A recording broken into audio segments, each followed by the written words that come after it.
Good morning, West Pacific Market Analytics, and it's Glenn here for a Friday morning coffee.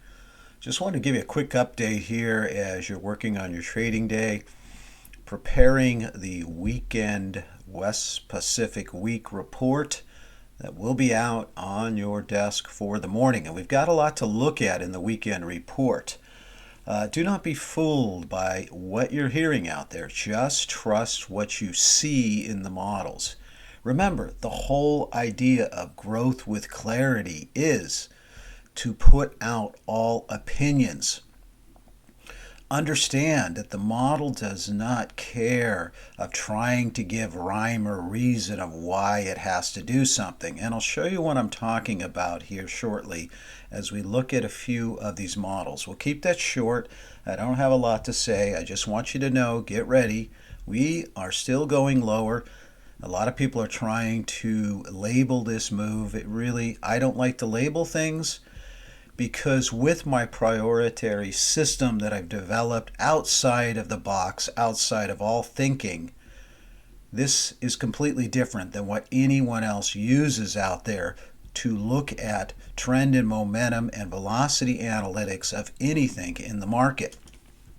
So understand what you're looking at here is something that I've spent nearly 17 years not only in creating, because in that process, creating, I'll talk about this more one day, is a long process. You can go 6 months or 1 year until you find something within your mathematical model, until you find something you're plugging in that gives you what you need to see. And then you need to backtest that theory. You need to understand and you need to apply rules. And then you eventually find even another theory that then fixes something that you could not see with clarity within the model. And you do that process over and over and over thousands of times until one day you arrive at what you're looking at here and what I am now sharing with you. And you arrive outside of all opinion and you grow into clarity of being able to see, understand, and thus grow in wisdom. I wish you all a great weekend. Again, if you're interested in joining the Discord channel, destinytrading@gmail.com. Get a hold of me. If you'd like to get me on a podcast, speak to me there as well. And I'm in the process right now of developing a new consulting business to consult to family offices. That would be my main focus. But I'm open to talking to any fund managers at all out there on the hedge fund or a fund management side. And even if you're involved within a pension fund, I'd be interested in coming out and speaking to you. That is a little less interesting just simply because it's so much like a corporation with all the egos and regulations. At times it's hard to be able to get them to listen to what they need to hear. And they need to hear. That is what's so important. And the reason I would so like to help pensions is that's the money of hard-working Americans that rely upon the leadership to be sure that their investments are being steered in the right direction. And we are entering a time that's going to be completely different than any other in history. So let's get into it.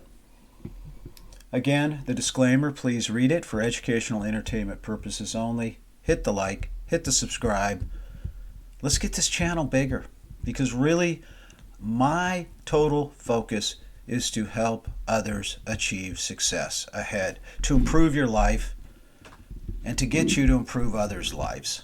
Because really together, it's not about companies. It's not, remember, stocks or companies. Remember, countries and companies and economy are about one thing. They're about people, about you and I and each other. And as we as a society, as we as a people do not get outside of ourselves and are willing to help each other, then what is it all about?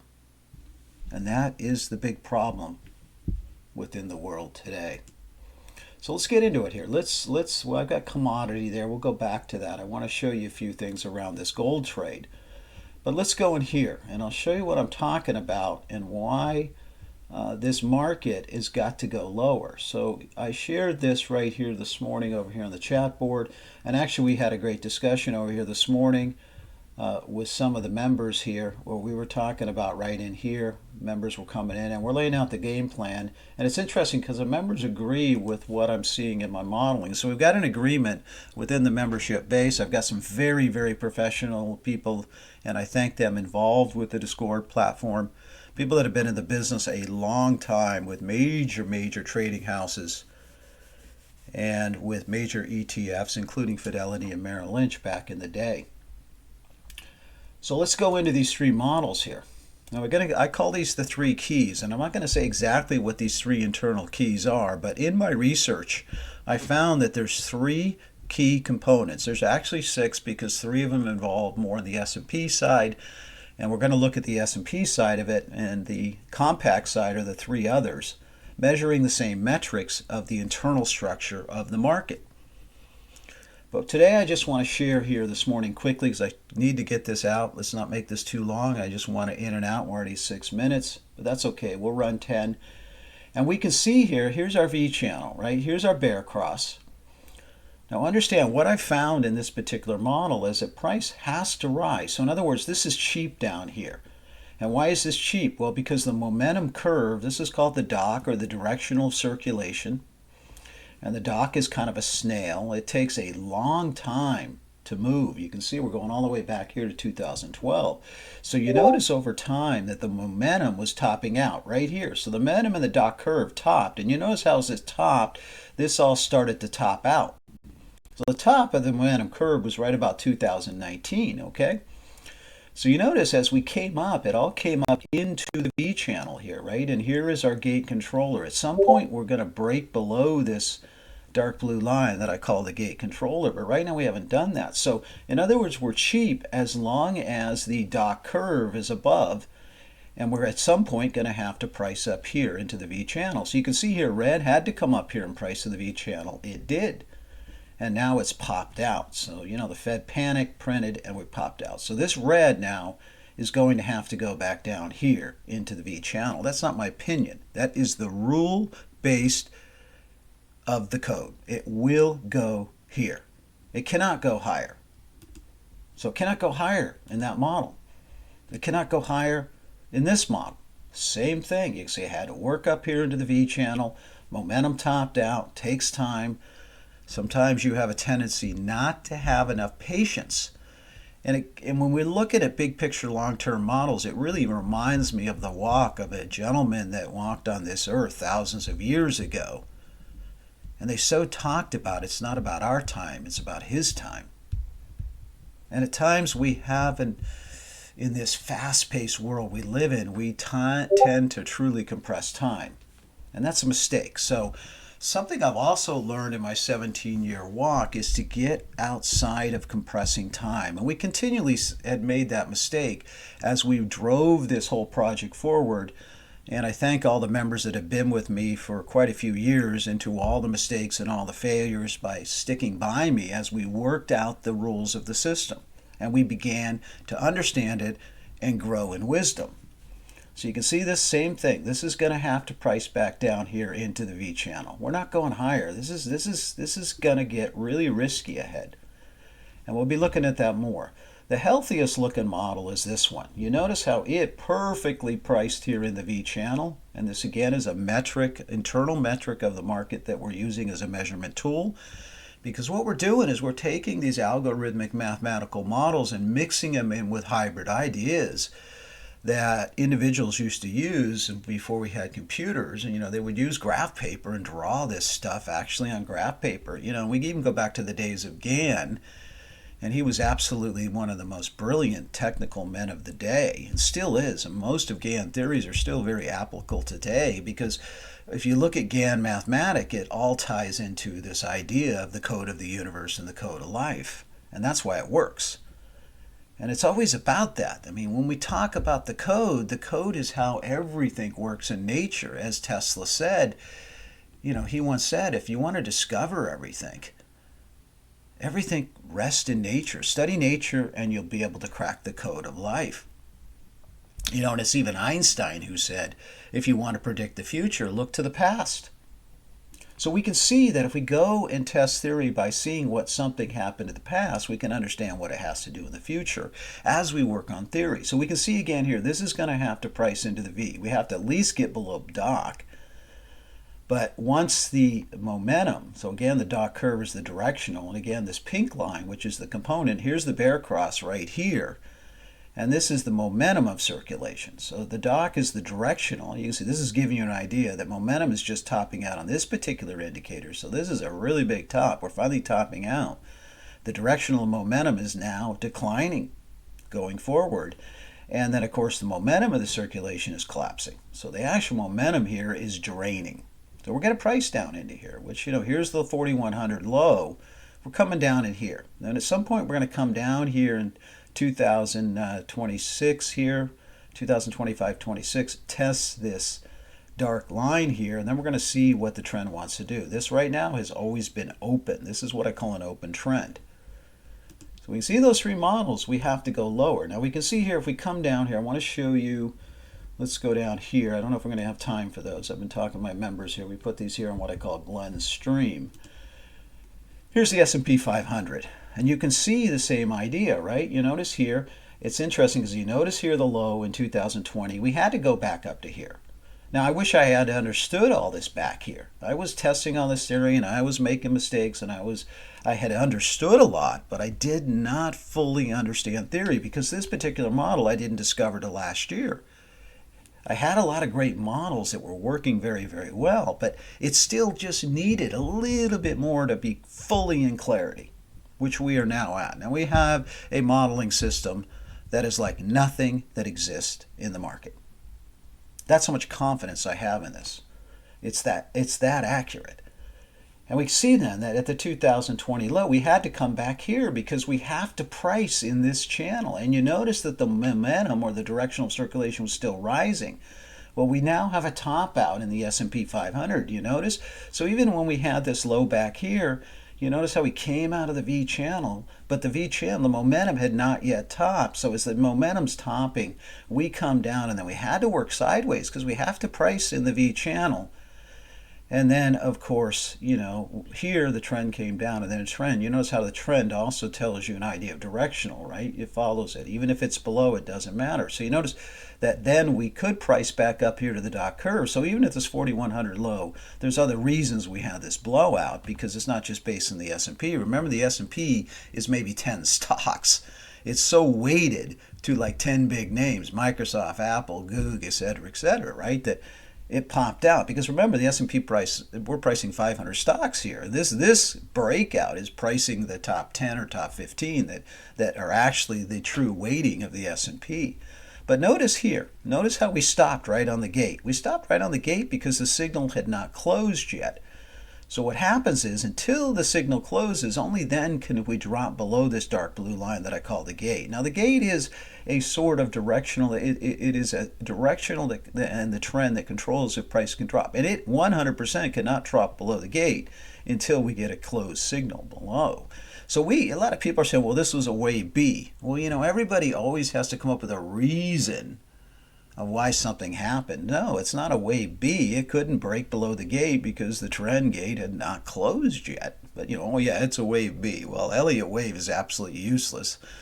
The gentleman, Prechter, that uses Elliott wave, which isn't his, he just, took control of it. He became a very rich man and was never right because Elliott wave only works by labeling it in the past. It's a good thing, don't get me wrong. I like Elliott wave, but it is not a foolproof way to look at markets. Now let's look at the Dow 30 here. Same idea. You notice here, coming right up beautifully. Look at us rising beautifully right up here in the V channel. I mean, as good as it gets, right? And then we fell out of it. Okay, because you notice trend breaking down.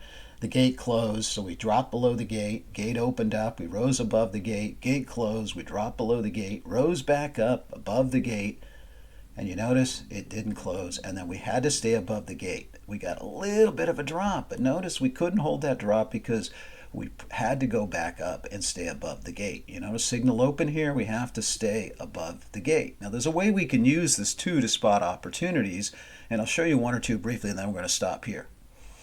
But you can see that we broke out, and we're now the same thing. The gate here has still not closed on the Dow 30, so we need to see the gate close before we can see price drop below about this 38,000 level.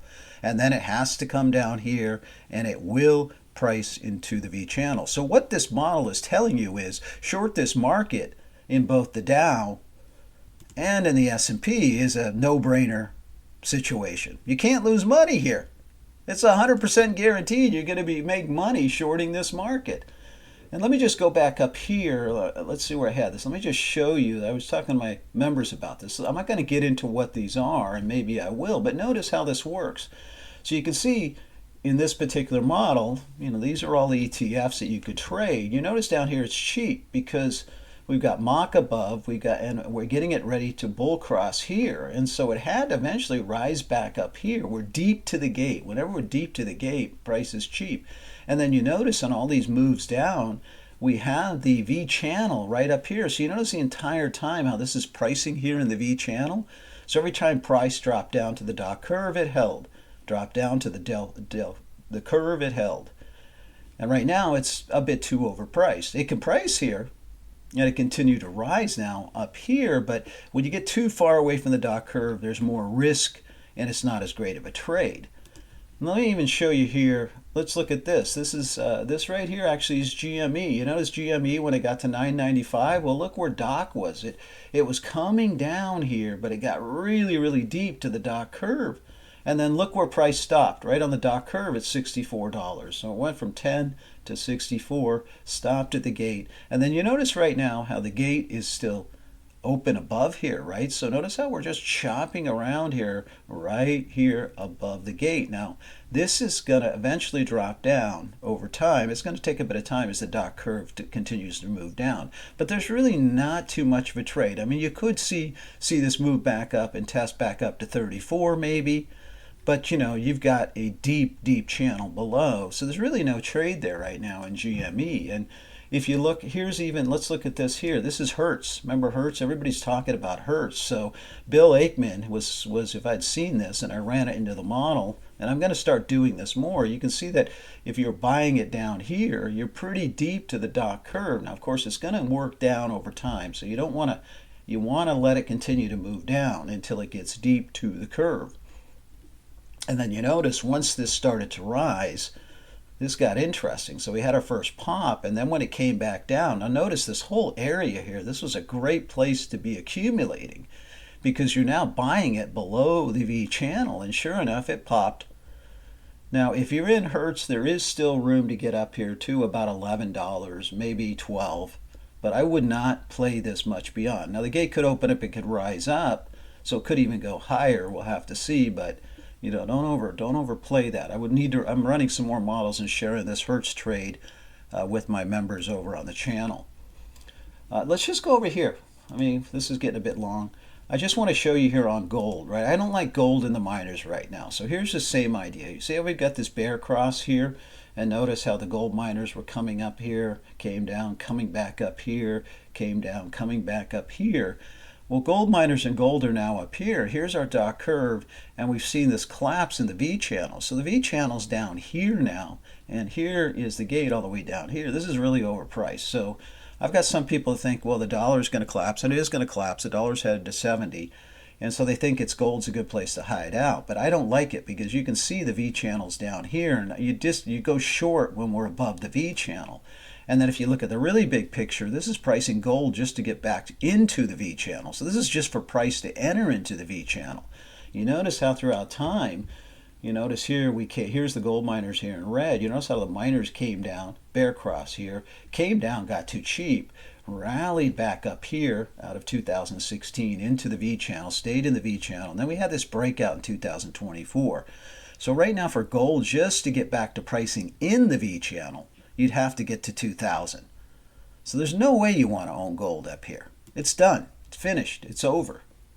I'll be back at you. We got a lot to talk about. Have yourself a great close to the week. Friday, look for my Weekender West Pacific Week report out. I'll have it out for you here first thing on Saturday morning, putting it together here into the close today. And then I'll be back at you with more. Enjoy. Thanks for tuning in. Get a hold of me at destinytrading@gmail.com. And thank you so much for tuning in. Have a great day.